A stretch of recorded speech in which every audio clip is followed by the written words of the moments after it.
16세의 한 소녀가 있었습니다. 이 소녀가 부모님과 언니와 함께 살고 있었습니다. 그날 저녁에는 언니가 이 집에 있었고 부모님도 다 집에 있었고 또 이 소녀는 남자친구와 데이트가 있었기 때문에 무슨 옷을 입을까 고민하면서 있었습니다. 그런데 그날 전혀 예상하지 못하게 문이 두들겨졌고 문을 열어보니 독일 경찰이 서 있었습니다. 그리고 이 가족은 전부 기차를 타고 아우슈비츠 유대인 수용소로 보내졌습니다. 아우슈비츠 수용소에 도착한 지 한두 시간 만에 부모님은 곧바로 살해를 당했습니다. 그리고 나서 이 소녀는 아우슈비츠에서 굉장히 괴로운 시간을 보냈습니다. 그리고 시간이 지나서 수용소에서 겨우 살아남은 이 소녀는 결국 사람들에게 이렇게 자신의 이야기를 하면서 이렇게 얘기를 합니다. 가장 큰 감옥은 자기 자신이 자기 마음속에서 만든 감옥입니다. 가장 큰 감옥은, 가장 크고 강력한 감옥은, 그 무엇도 깨지 못하는 가장 강력한 감옥은 유대인들을 감금하고 고문하고 죽였던 아우슈비츠 수용소가 아니라 우리 마음속에 스스로 만든 감옥이라는 사실입니다. 열등감의 감옥이고 두려움의 감옥이고 절망의 감옥입니다. 도저히 넘어설 수 없다는 그런 안타까운 마음으로 나는 이제 포기해야 된다는 그런 마음의 감옥입니다. 이 감옥이 아우슈비츠보다 훨씬 더 강력한 감옥이고 우리 자신을 평생 동안 고문하고 죽이는 그런 감옥이 되는 겁니다. 그래서 오늘 우리 이 감옥을 부수기를 바랍니다. 한 해를 시작하는 이때 우리 마음속에 스스로 만들어낸 이 감옥을 부숴버려야만 됩니다. 그것이 무엇보다 우리가 가장 먼저 해야 되는 겁니다. 그리고 이런 우리 자신을 스스로 옥죄는 이 감옥을 부수면서 계속 이 감옥을 부수기 위해서 살았던 사람들은 오늘날 우리 이 시대에 우리 그리스도인들뿐만 아니라 모든 시대를 통틀어서 하나님의 사람들이 해야 됐던 거였습니다. 하나님의 사람들은 계속 마음에 있는 우리가 스스로 세운 잘못된 절망, 두려움과 싸워내야만 됐습니다. 그리고 그것이 오늘 본문에 나오는 하나님의 백성들도 했던 것이었습니다. 오늘 본문에 나오는 하나님의 백성들은 너무나도 힘들었습니다. 마음속에 좌절이 드는 것이 어찌 보면 당연했습니다. 두렵고 좌절의 감옥이 만들어진 이유는 현실이 너무 힘들었기 때문에 그렇습니다. 하나님의 말씀대로 살려고 해도 현실이 너무 힘들었습니다. 이 사람들은 이전에 이 예루살렘에서 살았을 때는 너무나도 모든 게 좋은 것 같았습니다. 그런데 하나님의 말씀을 불순종하고 그래서 하나님께 처벌을 받아서 예루살렘은 멸망했고 폐허가 되어버렸습니다. 다 망가졌습니다. 그리고 사람들은 포로로 끌려갔습니다. 시간이 지나서 하나님께서 이제 다시 돌아오라고, 하나님께서 힘을 주겠다고, 예루살렘을 재건하라고 이렇게 말씀을 듣고는 사람들이 돌아왔습니다. 하나님께서 주신 희망만 믿고 돌아왔습니다. 그런데 아무리 돌아봐도 상황은 절박했고 처절했고 너무나도 힘들었습니다.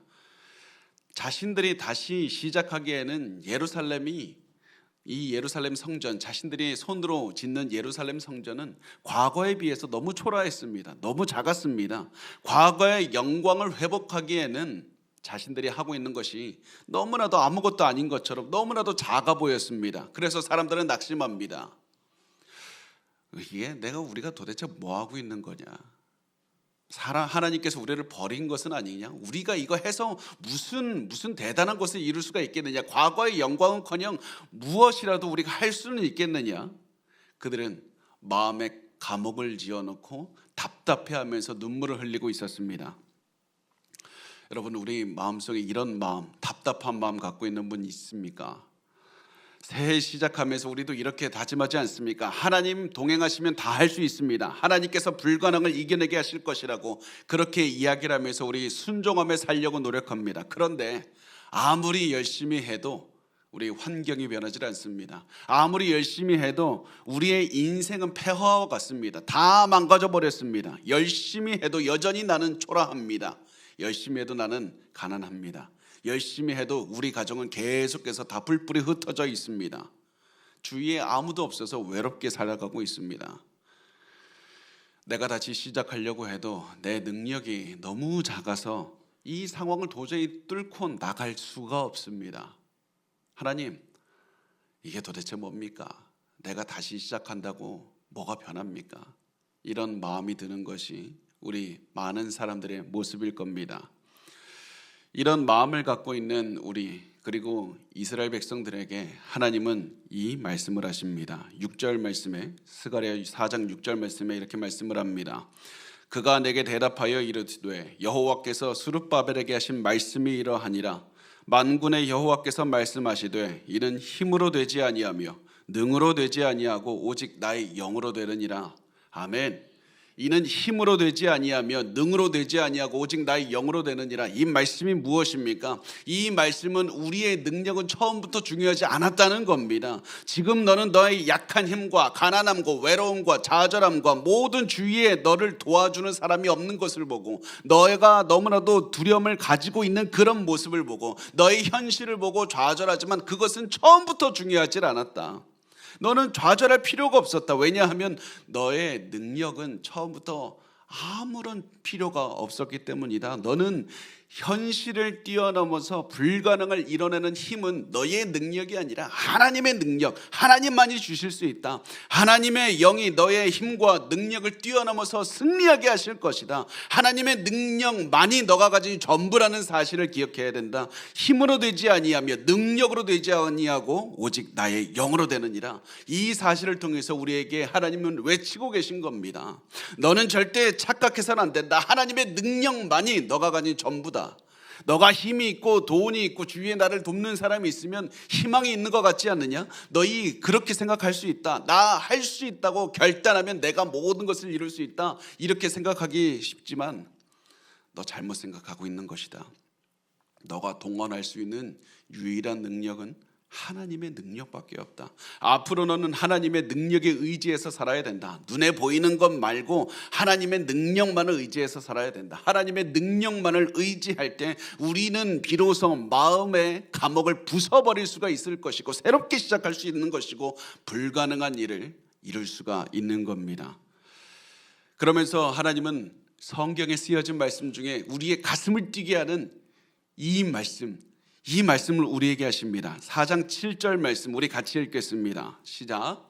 큰 산아 내가 무엇이냐? 내가 스룹바벨 앞에서 평지가 되리라. 그가 머릿돌을 내놓을 때 무리가 외치기를 은총이 그에게 있을지어다 하리라 하셨고, 아멘.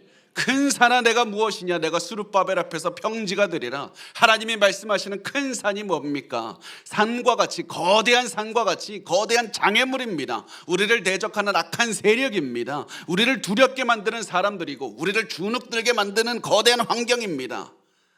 나의 능력으로는 도저히 넘어설 수 없는 커다란 장애물이 이 큰 산입니다. 우리가 아무리 힘을 모아도 우리가 아무리 노력해도 절대 무너뜨리지 못할 것이 이 큰 산입니다.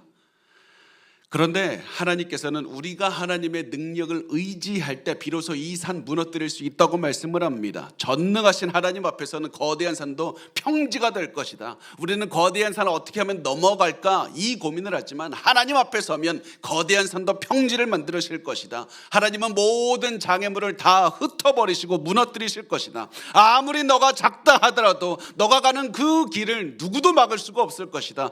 큰 산이라 할지라도 하나님 앞에서, 하나님과 함께하는 너의 앞에서 평지가 될 것이다. 그래서 하나님께서 우리에게 말씀하는 게 뭡니까?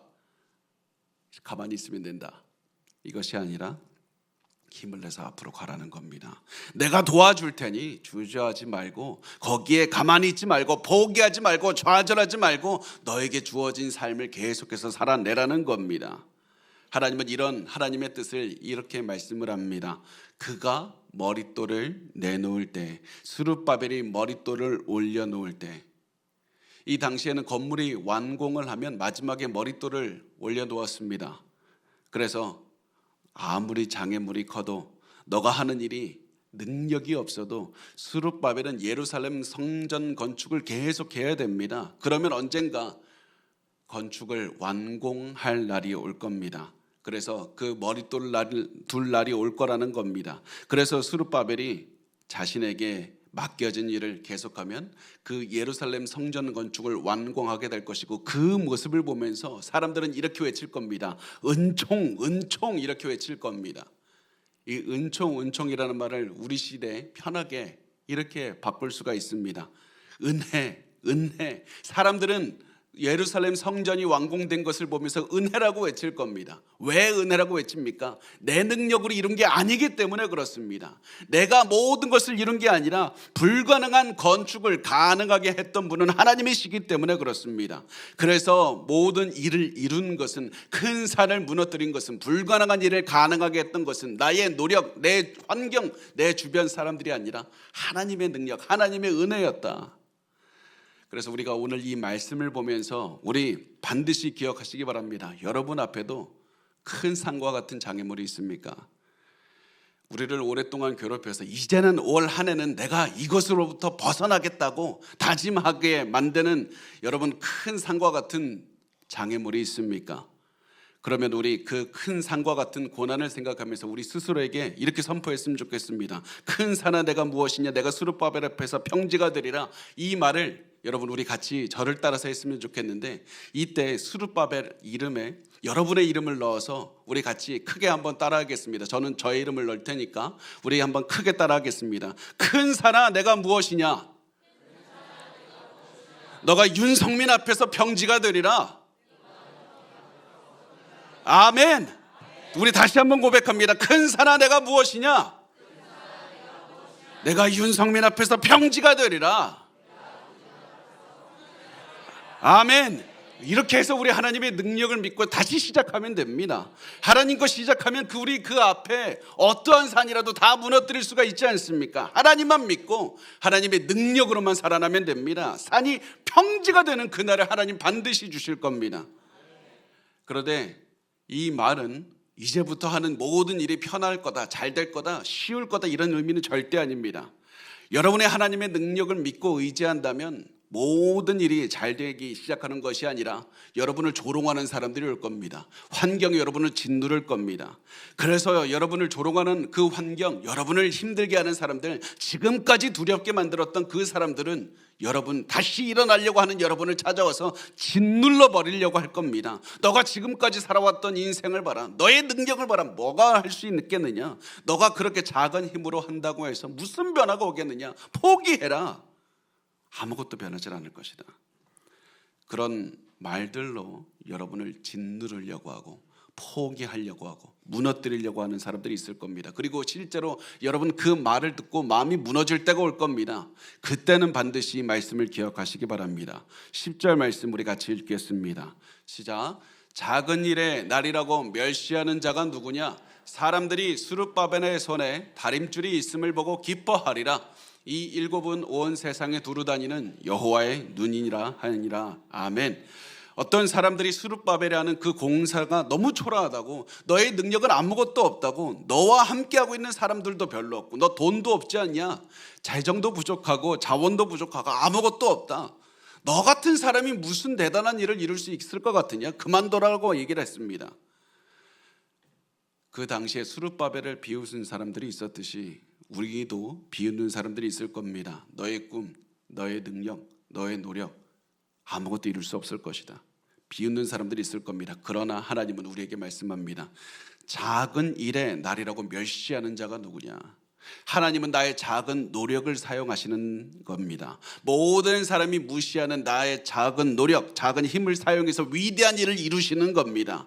하나님은 너의 작은 노력조차 헛되이 낭비하지 않으시고 하나님 반드시 사용하실 테니 하나님을 믿고 너에게 맡겨진 자리에서 충성을 다하라, 최선을 다하라, 포기하지 말고 끝까지 살아내라. 모든 사람이 멸시하는 너의 능력을 하나님이 기뻐하시고 너의 노력을 기뻐하시고 그것을 사용해서 하나님은 모든 사람이 놀라게 하실 겁니다.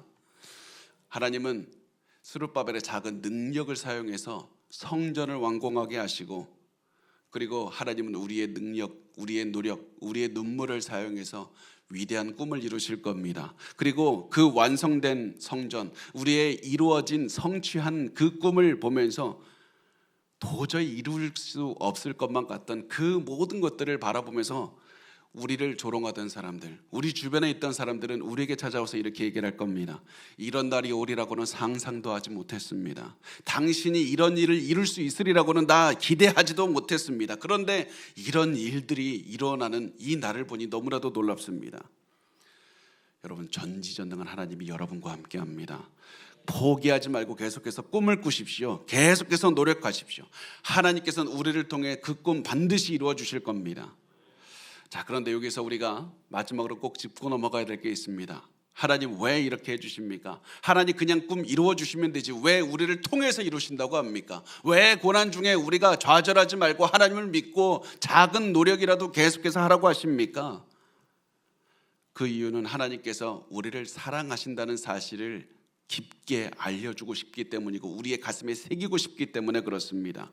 이것은 단순히 책을 보아서 알 수 있는 것이 아니라 하나님의 사랑은 우리가 고난을 지나갈 때 하나님의 능력을 의지해서 지나가서 위대한 것들을 이룰 때 그때 비로소 하나님께서 나를 사랑하신다, 나를 통해서 위대한 일들을 이루신다, 이것을 비로소 우리가 몸으로 체험할 수가 있는 겁니다. 그래서 하나님은 이렇게 말씀을 합니다. 9절 말씀에 보면 스룹바벨의 손이 이 성전의 기초를 놓았은즉 그의 손이 또한 그 일을 마치리라 하셨나니 만군의 여호와께서 나를 너에게 보내신 줄을 내가 알리라 하셨느니라. 만군의 여호와께서 나를 너에게 보내신 줄을 내가 알리라. 우리를 보내신 우리를 도우시는 하나님을 보면서 우리 알게 될 겁니다. 하나님 나를 도우시는 걸 보니까 나 단 한 번도 버린 적이 없고 나 사랑하시고 나와 함께하고 계심을 내가 알겠습니다. 위대한 하나님이 우리를 사랑하시고 우리와 함께하신 것, 그것을 알겠습니다. 그래서 하나님께서는 우리의 가슴속에 계속 새기고 계십니다. 너가 어려움을 지날 때 사람들이 조롱해도 너의 꿈, 하나님의 큰 능력이 이루어지는 것을 보면서 너는 하나님이 너를 사랑하시고 하나님이 너와 함께하시고 하나님께서 그 어떠한 장애물도 하나님의 사랑으로부터 너를 끊을 수 없다는 것을 반드시 알아야 된다. 그래서 우리가 이 사실을 깨달은 다음 앞으로 위대한 하나님의 사랑을 깨닫고 항상 담대하게 살아가고 어떠한 고난도 이겨낼 수가 있게 되는 겁니다. 그래서 하나님께서는 우리에게 말씀을 합니다. 고난이 있는가? 좌절할 것 같은가? 하나님의 사랑을 알라. 너가 하나님의 사랑을 너에게 가르쳐주기 위해서 내가 이 모든 어려움을 통과하게 하고 있는 것이다. 그래서 우리는 고난이 왔을 때 하나님의 사랑을 기억하고 하나님께 집중하여 계속해서 걸어가야 됩니다. 그러면 하나님께서 놀라운 하나님의 사랑을 더욱더 깨닫게 해주시고 더 많은 하나님의 사랑을 체험하면서 더 놀라운 일들을 하게 될 겁니다. 한 사람이 무술을 배우기 위해서 이 제야의 무술 고수를 찾아 나섰습니다. 그리고 나서 그 고수를 만나서 이렇게 얘기를 합니다. 제가 사범님의 무술을 다 익히기 위해서는 어느 정도의 시간을 들여야만 됩니까? 그러자 고수는 이렇게 말합니다. 10년. 그 말을 들은 사람은 자신을 드러내고 싶었습니다. 나 다른 사람보다 훨씬 노력하는 사람입니다. 이것을 드러내기 위해서 이렇게 얘기를 합니다. 제가 밤낮으로 열심히 해서 다른 사람보다 2배를 열심히 하면 사범님의 그 무술을 다 익히는데 몇 년이나 걸리겠습니까? 그 얘기를 듣고 고수는 이렇게 얘기를 합니다. 20년. 그 말을 들은 사람은 이해할 수가 없다는 듯이 이렇게 질문합니다. 제가 2배나 열심히 수련을 했는데 어떻게 시간이 오히려 2배가 늘어납니까? 더 어떻게 시간이 많이 걸린다는 얘기입니까? 이해가 안 됩니다. 그 말을 듣자 고수는 이렇게 말을 합니다. 너의 한쪽 눈이 목표를 향하고 있으면 지금 너가 하는 일을 바라보는 눈은 나머지 한쪽 눈밖에 없어서 그렇다. 너는 어떤 상황에서든지 두 눈으로 너가 가는 길에 집중해야 된다. 너가 하는 것을 집중해서 바라보아야만 된다.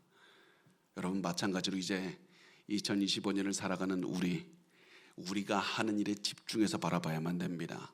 다른 것에 시선을 낭비해서는 안 됩니다. 분명히 우리가 위대한 꿈 갖는 거 중요합니다. 그렇지만 너무 그것만 바라보고 왜 내 상황은 변하지 않을까, 이런 마음 가질 필요 없습니다. 주변의 사람들, 주변을 우리 힘들게 하는 환경들, 여기에 바라볼 필요 없습니다. 우리에게 이제부터 중요한 것은 주어진 환경에 바라보는 것이 아니라 우리가 해야 되는 일에 집중하는 겁니다.